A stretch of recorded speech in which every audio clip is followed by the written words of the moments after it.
माजी मंत्री हर्षवर्धन पाटील आपल्यासोबत आहेत। भाऊ, आज उपमुख्यमंत्री देवेंद्र फडणवीस आणि माजी मुख्यमंत्री उद्धव ठाकरे एकाच लिस्टमधून गेलेले आहेत। काही नवीन येणाऱ्या राज्यात काही सुरुवात आहे का, काही संकेत आहेत का, असं अनेक बोलले काय राजकारणामध्ये असे तर्कवितर्क सारखे चालू असतात।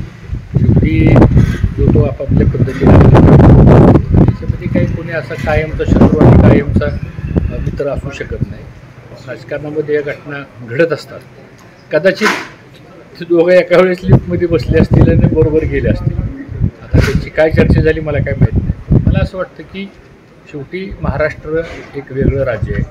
त्या राज्यामधली एक संस्कृती आहे। सातत्यानं जरी आपण एकामेकाच्या विरोधात असलो म्हणून काय सातत्यानं आपण एकामेकाची वैरी नसतो। गाठीभेटी झाल्यानंतर बोलणं होतं, भेटणं होतं, चर्चा होते।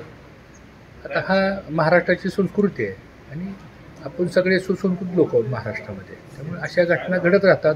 लग्नात भेट होती, कार्यक्रमात भेट होती, सभागृहात तर सगळ्यांचीच भेट होती।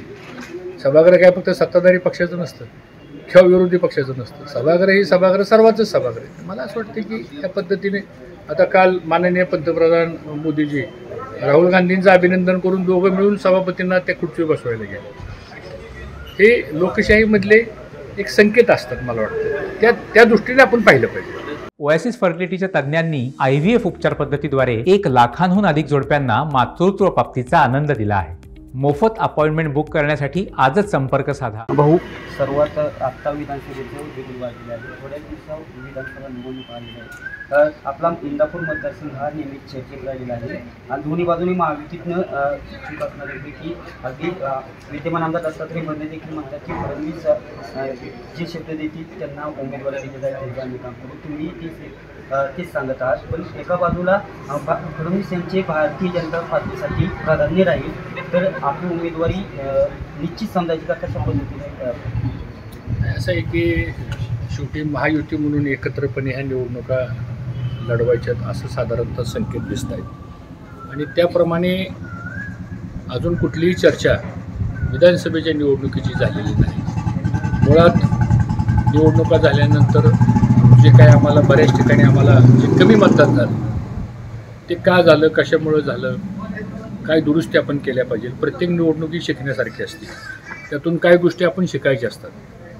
त्याची एक्सरसाइज चालू आहे। त्यामुळं अद्यापपर्यंत तरी कुठली महायुतीच्या जागेच्या संदर्भातली चर्चा झालेली नाही। इंदापूरच्या जागेच्या बाबतीमध्ये एक गोष्ट निश्चित आहे की देवेंद्र फडणवीस साहेब जो निर्णय घेतील तो सर्वांनी मान्य करायचा असं ठरलेलं आहे। त्यामुळे ज्यावेळेस ती चर्चा होईल, चर्चेला विषय येईल, त्यावेळेस या सगळ्या गोष्टी मांडल्या जातील। भाऊ, भारतीय जनता पार्टी महायुतीमध्ये अजित पवार नको असं दौंडमधील आमदार असणाऱ्या राहुल फुले यांच्या सभापतींच्या ठिकाणी एका कार्यकर्त्यांनी म्हटलेलं आहे, तर ही कार्यकर्त्यांची खतखत आहे आणि कशा पद्धतीने पाहता यावर? एक असं आहे की महायुती म्हणून आम्ही सर्वजण एकत्रपणे आता सामोरं लोकसभेला गेलेलो आहे, विधानसभेला पण आम्हाला जावं लागेल।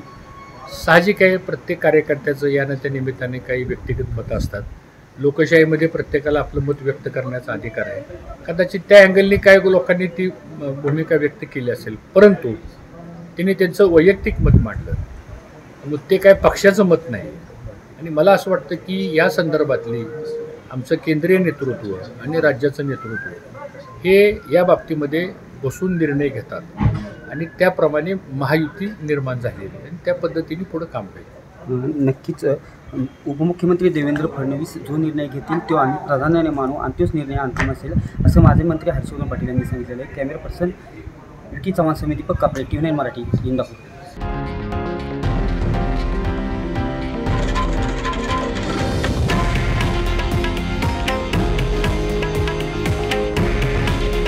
हे आहे देशातील नंबर 1 न्यूज नेटवर्क आणि आपण पाहत आहात TV9 मराठी। काळजी तुमची, हित महाराष्ट्राचं।